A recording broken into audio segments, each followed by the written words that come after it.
Priya and Jack, thanks very much indeed for joining us today. I really appreciate you taking the time.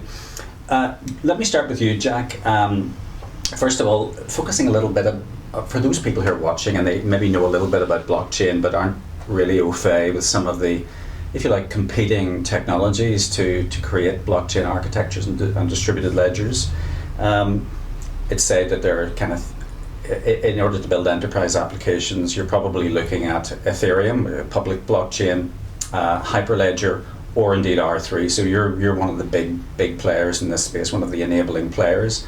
But yours is a permission-based blockchain. Perhaps for the lay listener or viewer, tell us a little bit about those three architectures and why R3, in your view, is superior. Sure.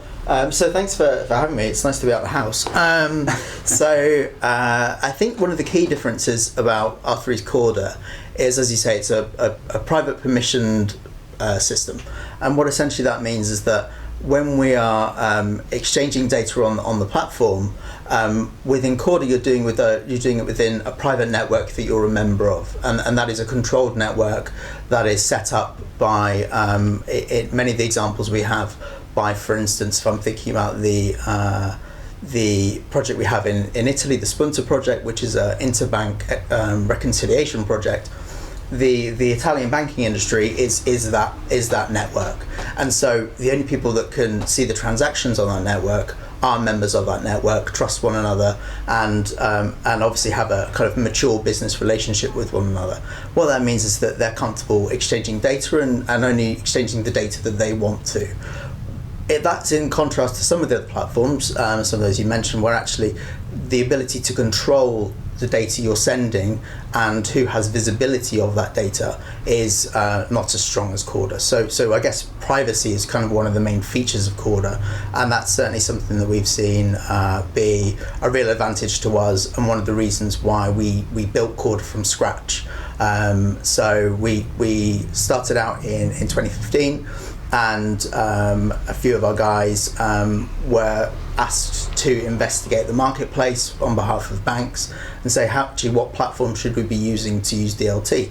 And the answer they came back with is none of them will work to the standards you require as they currently stand. So why don't we build a bespoke network? And that's what we did with Corda. Okay, and obviously, you cut your teeth in the banking sector and you created these permission-based blockchains in retail banking. It's clear, that the banks do sense that there is a potential for disruption, so they have to have a foot in a few camps. But there's an obvious use case in other sectors as well, and I think it's well understood that there's an obvious use case in terms of the provision of service to citizens, namely government. So what dalliances have you had in the government space? Well, quite a few, and actually it's interesting that you sort of pose a question like that, because there are not many government operations where actually you would want the data that is being sent or received to be viewed by everyone. And actually, there are precious few examples where that would be acceptable for all sorts of reasons, data protection being one of them, but also, if you think about an example that is talks about in the healthcare industry, why would you want that sort of data being viewed and detected by others? And actually what you really want is a kind of smaller thing. So I guess we saw the potential for Corda to be used in those spaces, but equally we saw when we had those conversations with the government, they went, yes, that is a far better platform and platform design for us to be using than anything else in this space. So I guess we've seen a lot of success in terms of I believe someone you've spoken to, John Reynolds with Cojute. They worked with us. We're a platform company. They are one of those that operate on our platform with Her Majesty's Land Registry, and with HMRC on a project that they've done with house transactions. I think there was a report that came out in April this year that kind of reviewed that work, and actually the Cojute model reduces house purchase time down from 22 weeks to I think 10 minutes. So I mean that kind of demonstrates this, A, how that market is desperate for reform, and B, actually how the technology can help that. Yeah. So we've done lots of trials with those, and there are also things slightly sort of left field, like traceability. So we've worked with the UK Food Standards Agency on pork tracing, which has helped to kind of verify the origin of the product, which is obviously something that a lot of people value very highly, and provides a kind of data that you can use to analyse your system and actually say, where is there waste? Where are actually we providing too much product? And how can we as farmers adapt that and adapt the supply? So it's really interesting, the kind of spin-offs that happen, almost not quite by accident, but kind of when you go into this, actually some of the benefits that come out the other side in terms of data and analysis you can get out of it. Now, Priya, you, from the Government Blockchain Association perspective, GBA has become quite an organisation, particularly in the United States, which is where it originated from, but spreading its tendrils literally across the globe, and you represent the GBA in the United Kingdom. Can you tell us a little bit more about what it is that the GBA is trying to achieve, and some of the education programs, and some of what it's about in terms of, if you like, spreading the word about blockchain and just distributed technologies to government? Sure, yes. So GBA, Government Blockchain Association, it was established in 2017, and we've quite grown to 120 chapters across the globe and around 15,000 plus members. So the main objective is to promote blockchain technology and sort of empowering individuals and organizations to understand what it is and how to basically use that to solve public sector challenges. So we basically act as a catalyst so as to bring public dialogue that what it is, how we can use this, and just to focus on the beautiful aspects of this technology and keep the the intricacies at bay. So some of the key things that we've done over the past few years is we've organized multiple events, etc. So that the events happen in the British Embassy and the US Capitol, so as to ensure that the coverage is from government perspective as well. What we have done now is we've started working with governments across the globe as well, so as to bring rational adoption of this technology. This year in the US Capitol, we announced our 100,000 developer program, which basically means that we'll be collaborating with our partners across the globe to do trainings and certifications and sort of address the market gap with respect to expertise that is there in this technology. And also in India specifically, there is a Ministry of Electronics and IT, and we're working with them, and they've sort of identified blockchain as a key research area in terms of finance, cybersecurity, and they've set up a center of excellence for which GBA is a part of. And we've offered our government blockchain business platform to them, as well as Earth ID, which is the de facto in the identity management solution. So we're supporting that, and there are several initiatives other than this across the globe that are happening, and it basically in essence means that government are now waking up to that there are a lot of petri dish models that have been tried and adjusted with this. Now I'm really excited about the mainstream adoption of this technology, so as to see that how we can make this more global adoption of this technology. Because there is a camp of people, I could describe them as, who are literally passionate about the adoption of blockchain technology and its usability in government, because it is really, by its nature, a democratization process. It's about individuals ultimately at the end of each node. Do you think that governments, in which particular, you mentioned India, but are there specific governments that are kind of getting it more than others, and is there a process of education that is required really before we see widespread adoption? Certainly, yes. There is a lot of education required, because when I think the blockchain introduction happened with the inception of Bitcoin and rise of that. But then most of the people still associate blockchain with cryptocurrency and Bitcoins.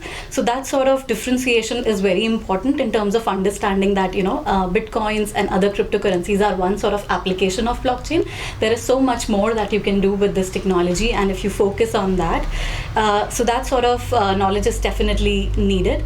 And if we basically, when we talk about government adoption, then there are 4 areas that basically seem like important, where there is complex governance, where there's lack of transparency or traceability and trust, if you say it, and then where one piece principle does not apply, and then the final one where there is disjointed intermediaries and interoperability. So these are the 4 areas where you see that you can really apply blockchain and see its changes.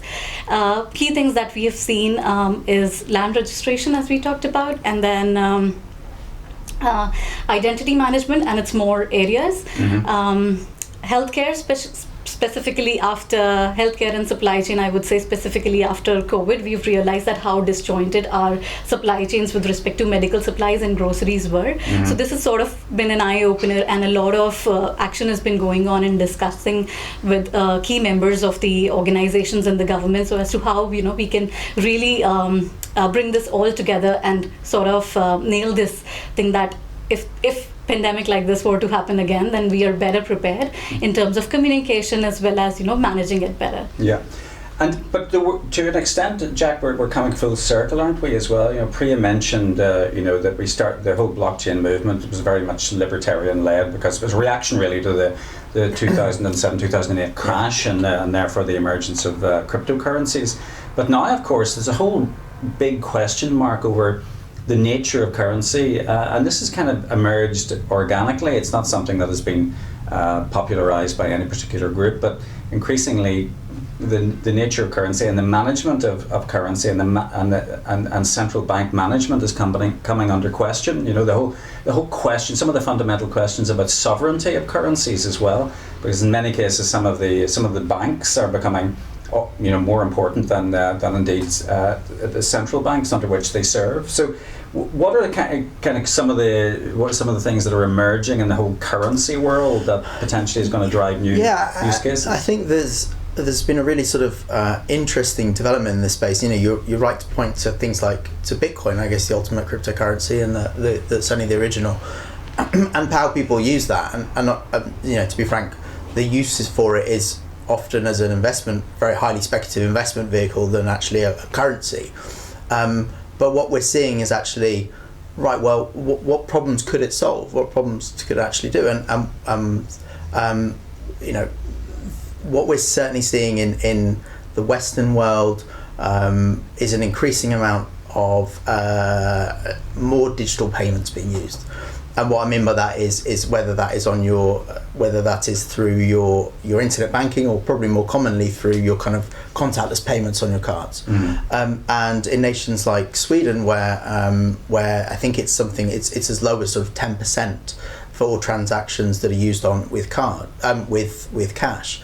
And so in Sweden, they're seeing a real move away from traditional currencies.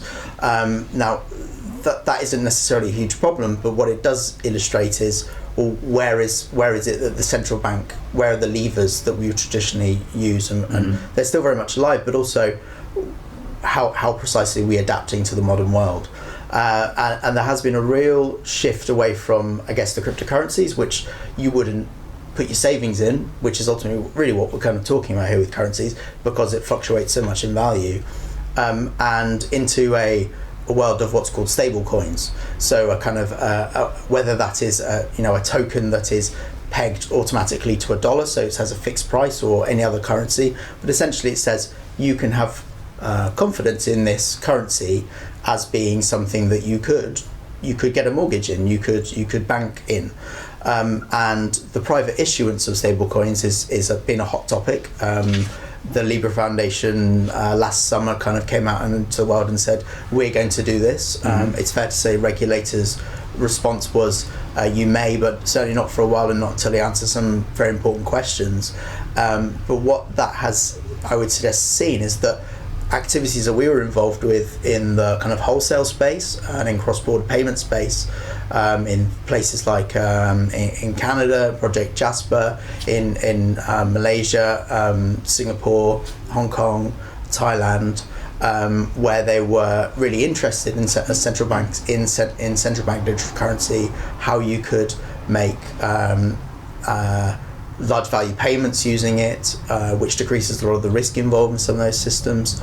How that kind of wholesale stuff has now actually gone into a a retail space, and actually people thinking, how would we use this Libra coin? Would we want it? And central banks saying, what happens if all of a sudden 30% of our population is using Libra? Which is incredibly audacious on the part of the central banks, because they haven't got a great track history in terms of protecting currency values these days, do they? Well, that's an interesting point. I mean, I guess when you think about the protection of currency values, which is ultimately a fundamental purpose of a central bank, which is financial stability, the currency, I guess the currency valuation is a slightly different story to the mechanism through which you pay. So in a CBDC, you would more likely have let's say it's a British pound digital e-pound. That would be pegged to a £1 in the real world too. And so I guess if you were to have problems with the real pound, you'd have problems with the e-pound too. But more likely and more positive, I would suggest, for the majority of certainly Western economies, the stability in your real pound means you get stability in your e-pound too. Yeah. So I guess what we're really seeing is central banks saying, what does the new world look like, and how are we providing as good a service as we possibly can to citizens of our nation in the way we currently issue money and provide kind of the payment mechanisms. Yeah, and it's a really interesting development. It is, and it really harps to the whole concept and definition of sovereignty as well, because really at the heart of sovereignty, we had this when the UK, for example, was debating as to whether it should go into the exchange rate mechanism or even into the Eurozone, but it was all about sovereignty. How can the UK be a sovereign nation if it doesn't have its own sovereign currency, kind of thing? So it goes to the heart of the issue. And Priya, the GBA has realised this clearly, because your upcoming event next March in Capitol Hill is going to be addressing these very issues, because I think it's a case that government really needs to better understand how we're going to see the evolution of currency and also the management of currency. Absolutely, yeah. So the agenda of the event is Future of Money, Law and Governance. So, and we have world thought leaders coming in to actually see through in the future and talk about that. Basically, what do we expect in terms of how money should be moving to digital currencies and how it'll all pan out, and similarly with the law and governance as well. So it is quite an interesting concept, and we have participation from across the world. So it'll be quite exciting to hear from them that how we see all this pan out. And Jack, you mentioned some of the initiatives that you were engaged in, and some of the work that you've been doing in retail banking. Do you expect this momentum to continue? And is it ironically, given the fact that you were investigating opportunities within government in terms of service provision, that you're now kind of turning full circle back to your core competence around banking and financial? It's an interesting question. I guess that we'd probably say they're not mutually exclusive. You can kind of play on multiple pitches there. But I think there was a quote by Christine Lagarde last year that said, stable coins are really important, really significant, and we need to rush towards them, but very carefully. And I think that kind of deliberate contradiction in, it's really important, we need to get on with it, but it's so important that we can't mess this up, is kind of where a lot of the space is. Now, I would say that there are an awful lot of smart people within central banks, within the Bank of the BIS, and the IMF and the World Bank, and people that are kind of looking at this space, as well as the G20 and all these kind of guys, and they're kind of working through the practicalities and the thinking on this. There was a really great paper actually, and the Bank of England is one of those that's being really proactive on this. They released a discussion paper in April, I think it was, that really highlighted a lot of the thinking in the space, and actually talking about how you can utilise there are different delivery mechanisms for potential CBDC, and one of which being that you could use and kind of generate a real marketplace and competition amongst fintechs in being the kind of user experience wallet provider in a lot of this work, which is really encouraging. And actually I think it would, if what we're talking about is allowing the central banks to do what they do best, which is look after financial stability, monetary sovereignty, those sorts of things, and allow innovative companies to do the kind of the user experience stuff and the fun stuff. is a real great division of labour, and it keeps people firmly where their expertise is. So, I mean, that's certainly a model that looks like a really positive one, and one that seems to be kind of, I mean, the whole train is moving forward in this story. Absolutely. Listen, it's been fascinating, and thank you both of you for joining me today. And I wish you luck with the event, which I'm speaking at. So I wonder will it be a physical event? You know, we don't yet know, but fingers crossed. All fingers crossed. Fingers crossed. I can't wait to get to DC. And Jack, thanks very much indeed for outlining Development Star 3. It's exciting times, and thanks again. Thank you. Certainly. Thank you.